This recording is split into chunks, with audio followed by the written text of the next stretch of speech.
Well, hello, welcome, whoever you are, wherever, whenever you are, however you got here, whatever you're doing. Thank you for showing up. I'm Denise Matteau, and I guess I'm returning to my daily half hour. That's an old show I used to have, and some people have said they really liked it, and they want me to return to that format, which is, usually I ran over like 45 minutes, but I do try to keep it to a half hour. I have to get started on something very personal that I know I have to tell the story, because last night I was having nightmares all night in which I was telling the story. I don't know who I was talking to. I was probably talking in my sleep. If I had roommates, they would have been wondering what was going on. But I was angry, and I was telling it like yelling it at somebody. I woke up just like, and I realized, no, you know what?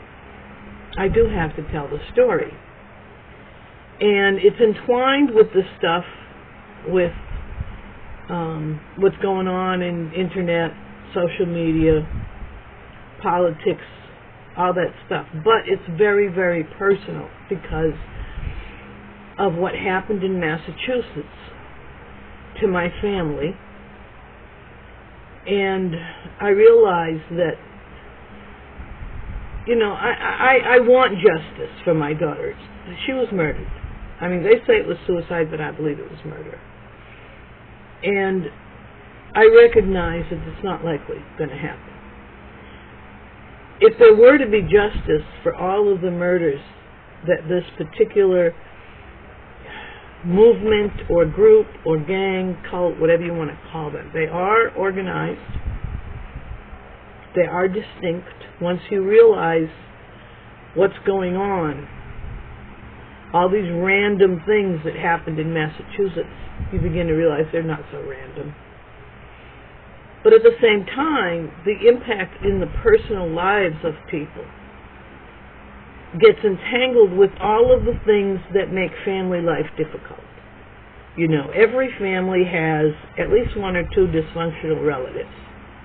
A healthy family kind of balances out the dysfunctional relatives, so that they kind of, the damage they can do is diluted by the healthier. But some families don't balance it out. And unfortunately, my family was one of those. I don't really want to tell the story of the hardships my daughter and I faced, because it turns into a pity party, and I don't know. I mean, I could tell stories of how difficult my mother, who was seriously mentally ill, I mean, she was disconnected from reality in many ways. And growing up, of course, I didn't see that. Children accept whatever their parents are doing as normal. I was really an adult when I saw her do something that was so outrageous that I realized, oh my God, she is not sane, and never has been. But at the same time, she did good things for her children. She did something that parents today are not doing. And it wasn't just her, it was the community, but her included. She made sure we had good memories. Even if she was in a terrible mood and not doing well at all, we were sent off to play in places where we were safe, where we could enjoy life. We were told to go out and enjoy, you know, go pick blueberries or go fishing. We used to go up the river fishing or go swimming at the lake. You know, we used to do all these things, and we were free to do it. But she emphasized that, you know, you need to get out and enjoy life, giving us happy memories, so that when we have these times in adulthood where we remember our childhood, we don't have to dwell on the difficult parts. But at this point, I do have to talk about it because, unfortunately, one of my relatives, my eldest sister, Rainey Burke, did get heavily involved with organized crime. And organized crime in Massachusetts in the 1980s meant Irish Mafia. So I'm going to be rambling quite a bit in this video, and it's going to frustrate some people. Bear with me. It'll make sense in the end. Back in the 70s, and going almost into the 80s, but really mostly in the 70s, Ireland was caught up in what was called the Troubles. The British had sent soldiers in to occupy Ireland. The Protestants and Catholics were going at it. And the Catholics had formed an alliance with the PLO, the Palestinian Liberation Organization, a heavily Marxist group. The leader at that time was a man named Yasser Arafat.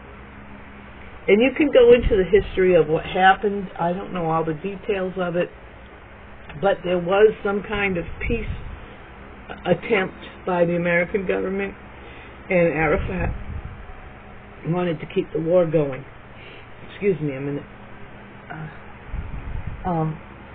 Arafat wanted to keep the war going. So that's the big political picture, okay? How does that impact my family? We're not Palestinian, we're not Jewish, we're nothing. We're just regular Irish Catholic, on my mother's side Irish. French Catholic, we went to the French parish. My father was really the one who kept the religion solid. Although my mother made sure every night, part of the ritual of going to bed was to sit and listen to my little brother and me recite the Our Father and the Hail Mary. And we had to say those two prayers every night. We learned our prayers. Now, that was a very dedicated thing for her to do. Because, as I say, in many, many ways, she was not a nice person. She was a very abusive and mentally disconnected person. And the reason my sister Renee became such a horrible person herself is that my mother used her as the eldest daughter was to basically raise the younger kids, while my mother went off and had histrionic drama fits. And this turned Renee into a bit of a tyrant. And then when Renee grew up, she became the right-hand person, the go-to executive secretary for some of the most ruthless corporate executives in the world. Jack Welch's crew at GE. What's interesting is that before she got to GE, Renee's life aligns with what happened. She never stepped outside of the Catholic system. Now, I rebelled. I went to public high school. And sometimes I wish I hadn't, but at other times I look at what happened to the kids who stayed inside the Catholic system, and most of them never really figured out how the world works. So, but Renee, she went from L'École Sainte-Anne, the French school that we went to 8th grade. Then she went to St. Louis High School, which the nuns were so Irish that every time they got a kid from the French school, they sat him down and they said, God does not listen to the Our Father in French, because we learned our prayers in school, we learned them in French. My mother taught us in English. But they wouldn't have it. They had to relearn all their prayers, because the Irish would not put up with French. But we went to their school, because they had the high school. Then she went to Assumption College, which was also run by the Sisters of St. Anne, the Quebecois nuns that we were used to. At Assumption College, she learned Gregg shorthand. These are all this is when entire businesses, General Electric and these big corporations, they were all run with pencil and paper. There were no computers. Gregg shorthand, you sat there and you wrote out the special method of taking dictation or listening to a conversation and noting all the language in a special form of writing so that you could keep up with the speed of speech. And my sister, Renee, she actually had a genius IQ. And she also was so good at this that she could sit there and she could take down conversations between 3 or 4 people at once and keep it all straight, write it out like a script, and then read it back to her boss. Perfect. It's exactly what was said at the meeting. Because of that, she became a very valuable executive secretary. But again, I said I was going to talk about what she did before she got to GE. She was a certified public accountant. She ran a bookkeeping business from her home. This put her in charge of the bookkeeping for a number of attorneys and other interesting people, Massachusetts legislators and others from Western Massachusetts. And she also became secretary to the headmaster of a Jesuit school, the Cranwell School, which was on the border between Lenox and Stockbridge. I think there's a resort there now. But at that time, it was a very elite Jesuit boarding school. All the important Catholic millionaires sent their kids there. And Renee was secretary to the headmaster. My sister Ellen, now Renee and Ellen, because of the way my mother treated us, they were like joined at the hip, Irish twins. They were born less than a year apart. Ellen got a job as a librarian in the same school system. You can be in a very powerful position. If you are on the staff of a private elite boarding school, you know all the family's dirt. You know when you know that kid's going to go on in life to be some big politician, and you know what he did when he was a rowdy teenager. And they keep it all quiet and hush-hush. So it's a very, very powerful position if you're the kind of ruthless, manipulative person my sister is.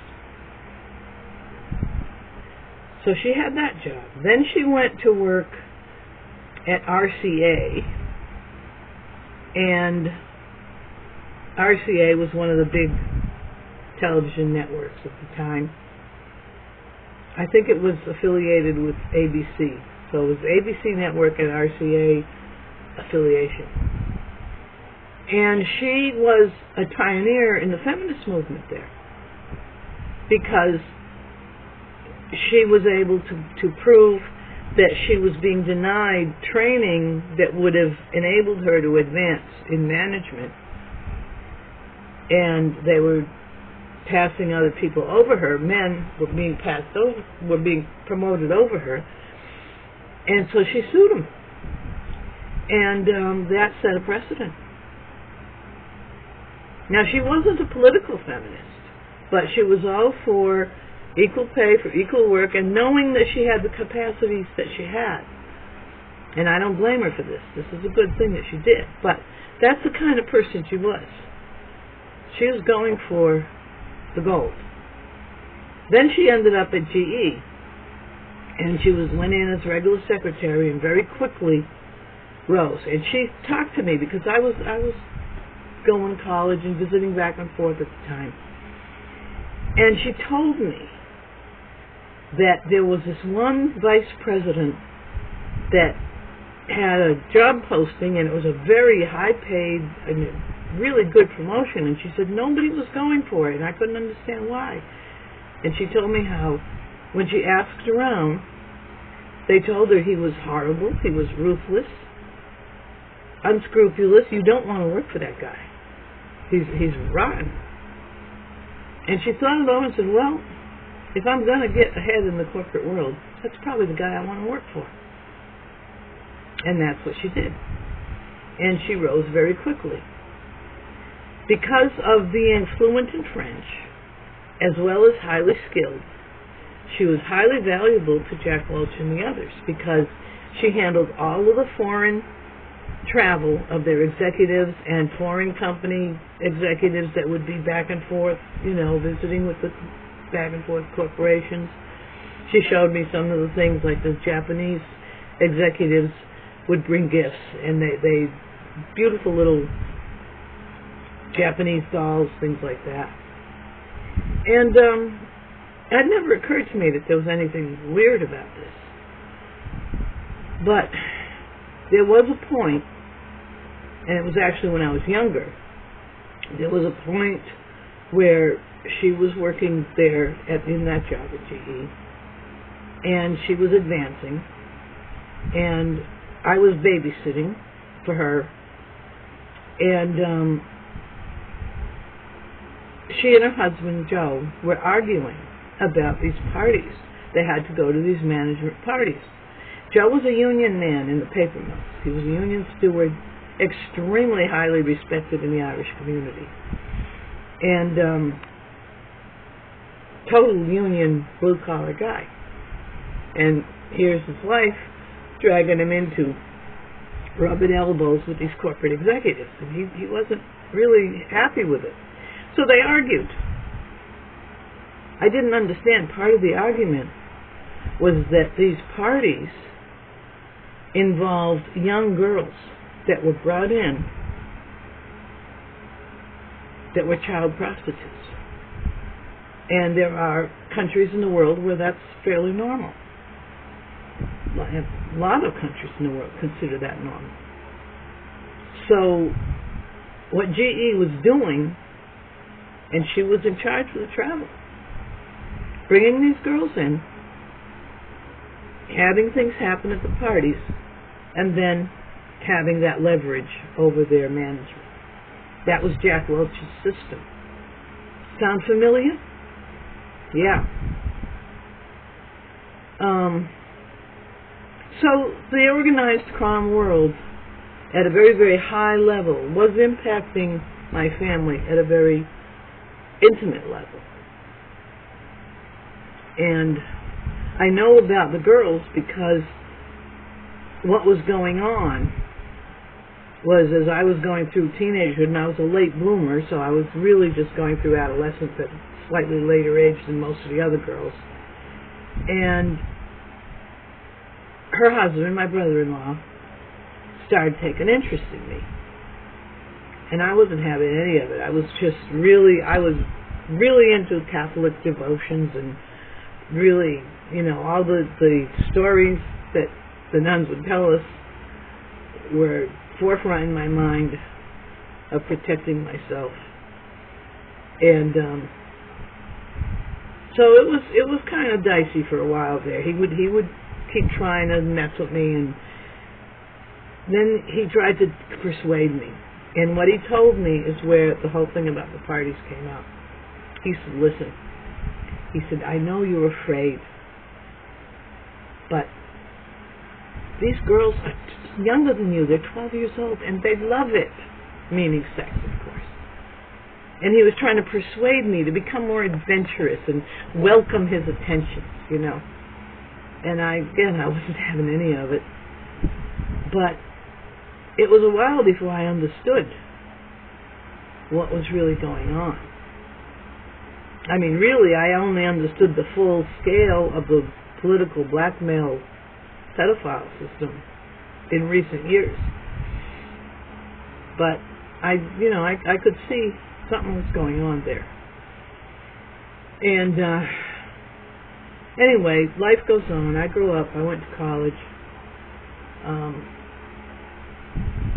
Met the man to be my husband. I was married for 5 years when we got divorced. We'd been married 3 years when we had our first child, our only child. actually, my daughter. And 2 years into that, I divorced him because I had married someone who reflected the family problems, the extreme narcissistic personality disorder, like to the clinical level, disconnected from reality, not just cruel and selfish. And so, my daughter was 2 years old. She was a toddler when we finalized the divorce.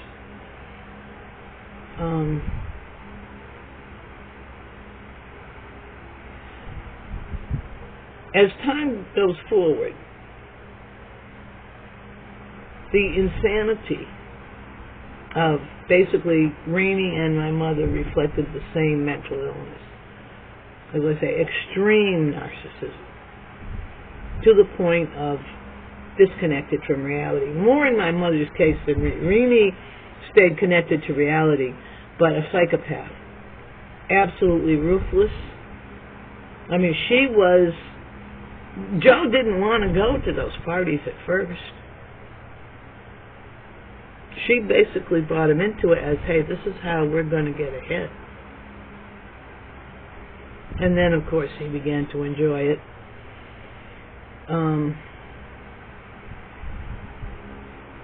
Renee did the same thing with her children that my mother had done with her and the other sister, Ellen. Narcissistic parents do this all the time. You've got the golden child who can do no wrong, and the scapegoat child who's responsible for everything bad in the world. And Renee and Ellen were those two. Renee did the same thing to her kids. Her eldest daughter, Lori, was golden child, and her second daughter was horribly abused by all of them. Continuously abused. Like I said, I was having nightmares last night between the abuse I went through and the abuse of watching what they did to that little girl. I really can't go into it. And there's no point to, because, like I say, it becomes a pity party. But the key to this is that we don't grow up in isolation. Our families are not isolated from society. And when the society becomes extremely corrupt, and the families are not providing a sheltered zone away from the corruption, then the evil is everywhere. And what was going on with Jack Welch and GE and this pedophile thing, it was pedophilia connected to blackmail. And Jack Welch was Catholic. Most of the GE structure was basically Irish Catholic, Irish Mafia people that ran GE. And during that period, technology was coming in, computers, and it went through a phase of, first you had fax machines. Most people don't remember those. You only had your landline phone, and you had this loud typewriter machine that would print off documents, and they were considered legal. You could bring a fax to court as a legal document. And what happened was the Jewish stockbrokers and other professionals in New York discovered that with the fax machines, they no longer had to spend all their time in Manhattan. They could ditch their overpriced apartments, move into their rural summer cottage real estate, and just go down to New York a couple times a month for meetings. So, and this was in the 1980s. And when they came in to take over the county, they took it over by force. I mean, they came in with jackboots. It was a real war. People think the whole question of Jewish and Gentile is all this cultural stuff. We had a war, and still are having a war here in the United States, that is comparable to what goes on in the Mideast. Because they came in to Berkshire County and western Massachusetts exactly the same way the settlers go into different parts of the Mideast. I mean, I had one occasion, I was sitting in the yard of I was living in a beautiful little rental that overlooked Lake Buell in Monterey, Mass, just north of Great Barrington. Beautiful little place. And I was sitting in the yard and enjoying the, relaxing. It was a Saturday afternoon, so I wasn't at work. And it was my home. And this couple drove up. And they got out of the car and they walk around, they're looking around like they own the place, they're just looking. And they come up to me and say, "Excuse me, do you live here?" And I said, "Yes." They were a couple of New York Jews. And they actually started to lecture me on something to the effect of, how could I just, somehow it was like I didn't belong there. And they're in my yard. And I said, finally I just looked at it, I said, you're on private. This is a private home. That's a driveway. This is the lawn. What exactly is your problem? And they turned around and left. But that was actually a typical encounter with those people. They came in casing all the real estate. And if they saw that somebody lived there, they were looking for a way to push them out. Like a war. That's mild compared to what really went on. It gets very emotional to talk about what they really were doing. But this is where we're in the 80s. And the satanic stuff was going on because pedophilia, particularly the kind that my family was involved in with GE, that's really evil ritual. Because even though you say, well, they weren't worshiping Satan. I mean, Jack Welch was just a greedy, unscrupulous corporate executive who discovered a good way to control his management staff. But it was satanic. Because he was compromising people's moral souls in the interest of success and all the stories of somebody sells their soul to the devil and makes a contract, all that stuff of mythology.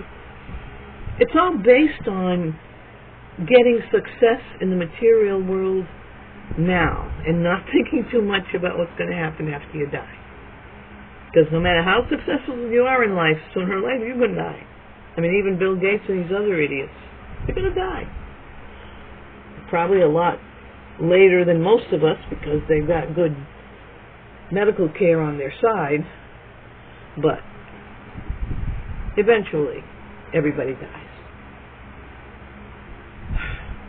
So the whole thing about Satanism, of course, is you thoroughly corrupt the soul in the interest of whatever pleasure, greed, power the person wants in this life.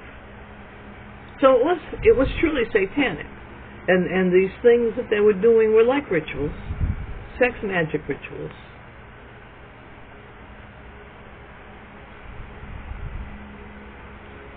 In the 1980s, there was a couple who lived in Great Barrington, Alan and Roselle Shartock. Alan Shartock was a columnist for the Berkshire Eagle and a commentator on NPR radio up in Albany, the Albany station of the NPR radio network, National Public Radio. He was acting exactly like the worst and most unscrupulous, disgusting trolls, just like Gabe Hoffman. In fact, I believe they're like this. in many ways. Because what Shartok was doing was he would actually write about people in town in extremely insulting and negative ways. Excuse me. Excuse me a minute. Let me pause this. Oh, I can't. There it is. Wow. Alan Shartok. He, hold on a second. Okay. There was a waitress named Priscilla. She had worked all her life in the local restaurant. And this was a farm community, and the restaurant was like the town's kitchen. You know, everybody, it was a community, a working class Catholic community. Paper mills, farms.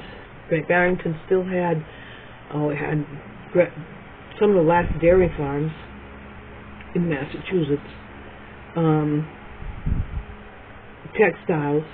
I worked in the textiles in Great Barrington. Jennifer House Clothing. I cut garments there for a while. And Berkshire Hands-Green Wallpapers was up in Pittsfield. That was the company that did the White House wallpaper for Hillary Clinton. And I worked there for a while, too, as a color matcher. And I worked, that was in the silkscreen trade. And when I was in textiles in Great Barrington, I was in the silkscreen trade. So anyway, it was a working class town. Very healthy, vibrant. Priscilla had, over the years, made enough money to purchase, her retirement was basically, she purchased some properties to turn into rental housing. And people took advantage of her. She was an elderly, single spinster lady, you might call her. And because the Jews had basically taken over the town system, the Shartoks were trying to put her out of her properties. And so she couldn't win any judgments or anything against unpaying tenants.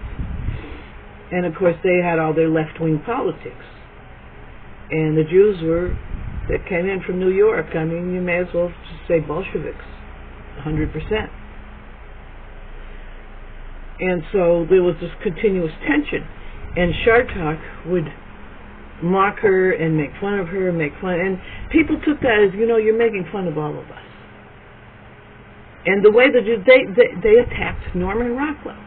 Norman Rockwell was still alive in the 80s.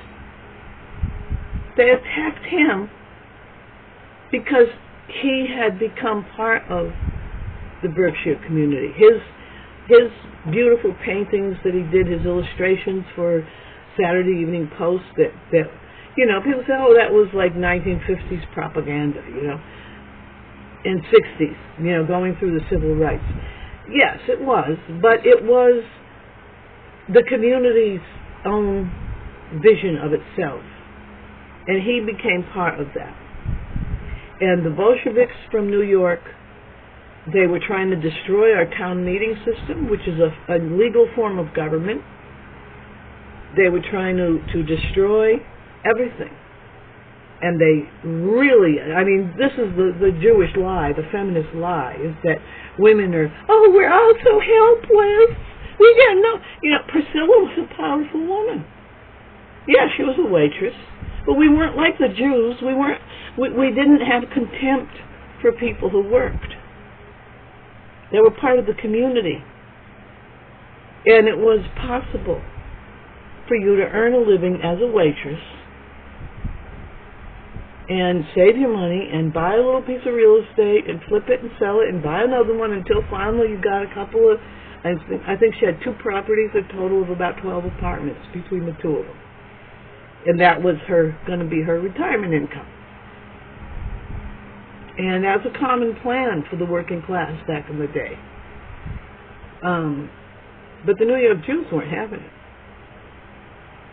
So there were all those attacks. But the worst part, then you say, well, Denise, you should have got at this at the beginning of this video. It's like, yeah, and I'm going to I'm going to try to do a part 2 to this where I will really get into this. Alan Shartok set up his wife, Roselle Shartok, with a Bolshevik federal grant. Now, during this period of time, the Clintons were coming into power. This was during the 80s. They were like governor of Arkansas and, you know, headed for the White House in 1993.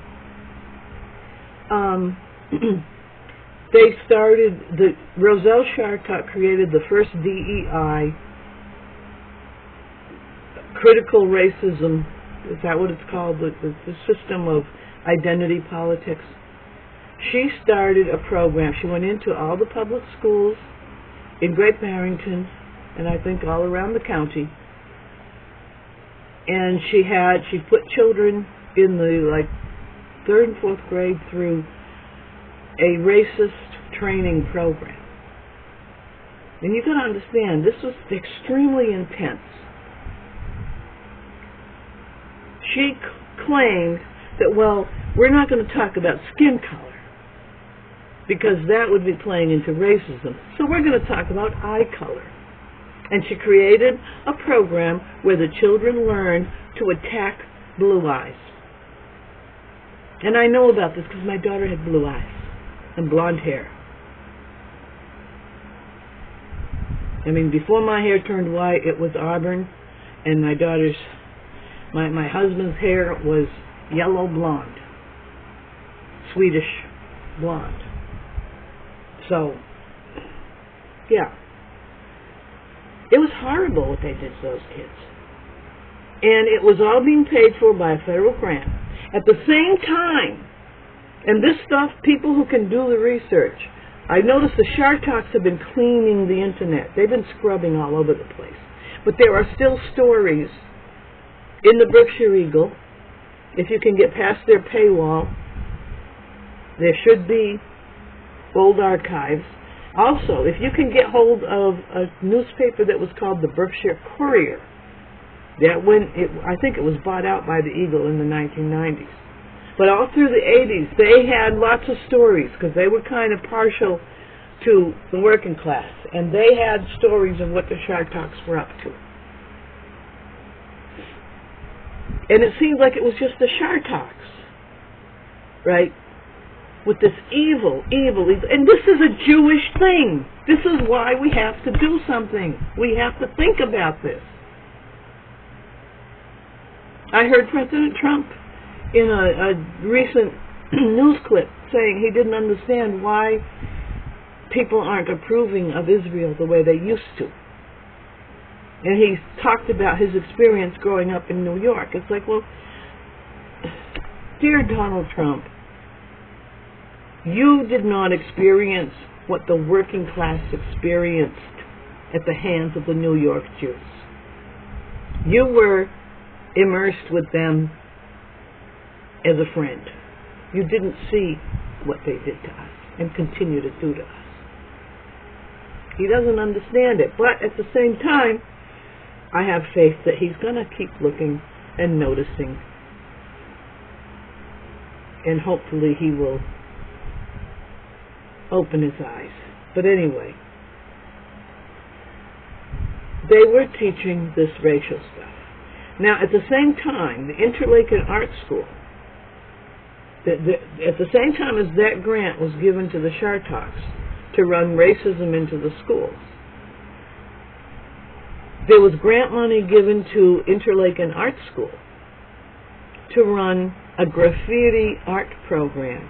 And when the police arrested some graffiti people, thinking they were going to just find some street kids tagging houses, everyone was upset. The Berkshire Eagle is full of news stories about it.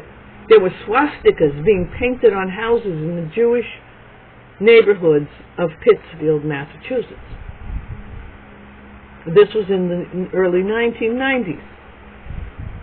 They finally arrested a 24-year-old New York Jew art teacher from Interlaken Art School who was actually engaged in tagging houses with swastikas with a couple of young high school kids that were taking an art program through the school system at the Interlaken Art School. And it was all paid for through the same education department that is bringing us the horrific collapse of our civilization today. But this can be tracked. I know people are angry that I'm not putting up screen. Well, first of all, it's not out there available on the web. This happened in the 80s and 90s. So you have to be the kind of researcher who can get into those places that I'm pointing out. Get into the old newspaper archives. Start talking to people my age. I'm 72. And it's only people my age who will remember what that horrible monster couple, Alan and Roselle Chartock, did.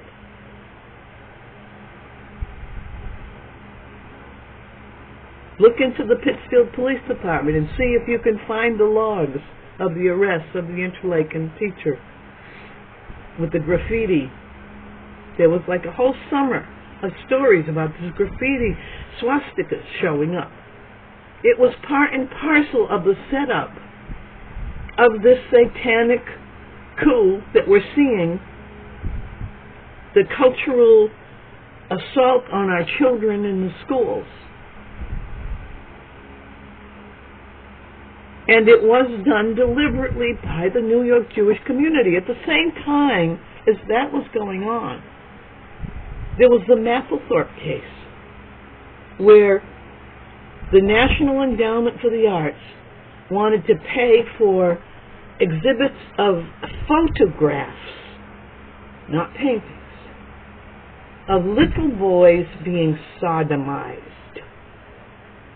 Because the photographs were taken by the great artist Mapplethorpe, who was dead, so it was a posthumous exhibition.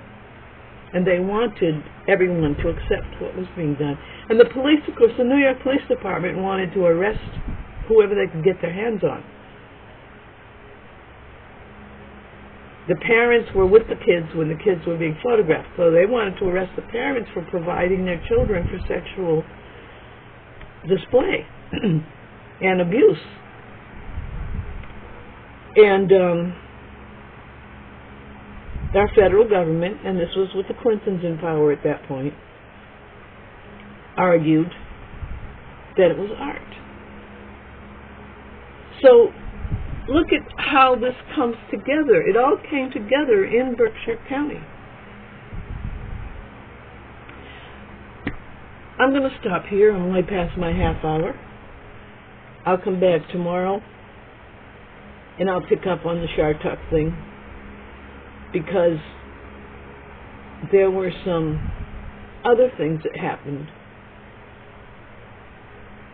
having to do with the destruction of our Christmas festivals.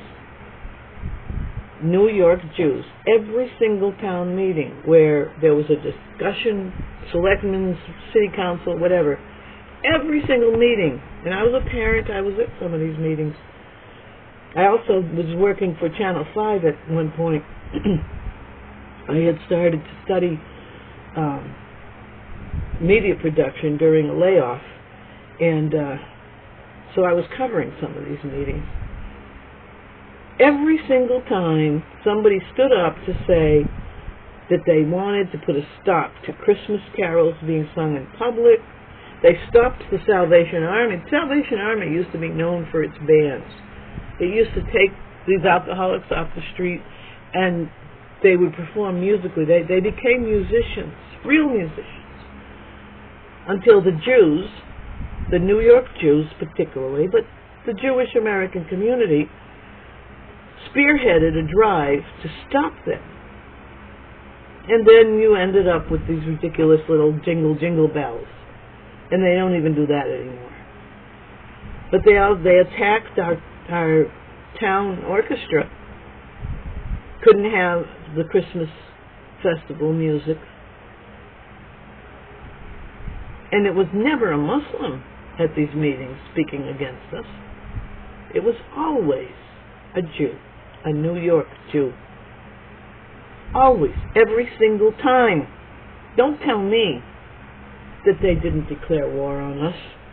Don't tell me they didn't deliberately destroy everything about our culture, everything about our families, everything about our children's education.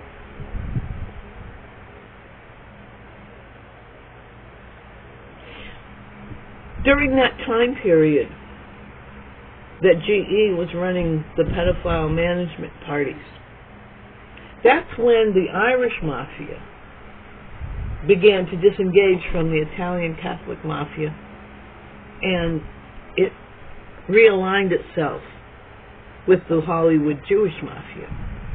That's another line of discussion I'm going to go into. It happened under Bill Weld. And anyone wants to get into the archives of the career of Governor Bill Weld, you'll see. Go digging through the archives of the Boston Globe and the Boston Herald. And Boston Herald used to call him Pink Floyd. You should get a lot of information that you can now put into the context of historically what was going on. Because Bill Weld is a supporter of NAMBLA, North American Man-Boy Love Association. Yeah. Bill Weld spearheaded the attacks on healthy morals of our high school kids with the LGBT assaults on their very psyche.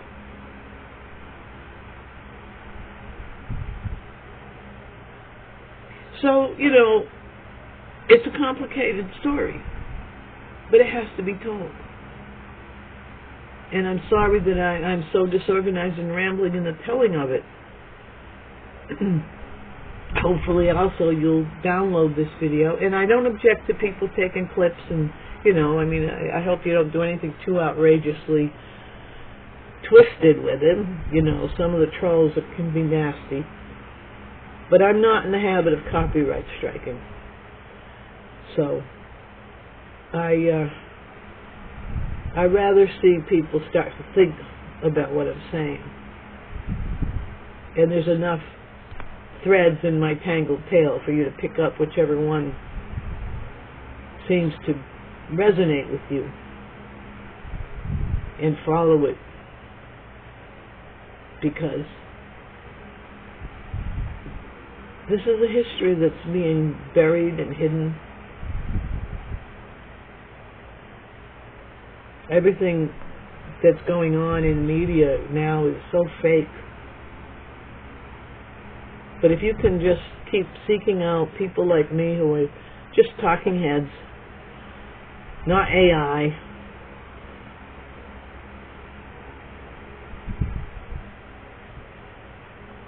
you'll get the history and hopefully be able to preserve it and pass it on. Because in the long run, there will be justice. I hope it'll be within my lifetime. Denise Nateau, over and out.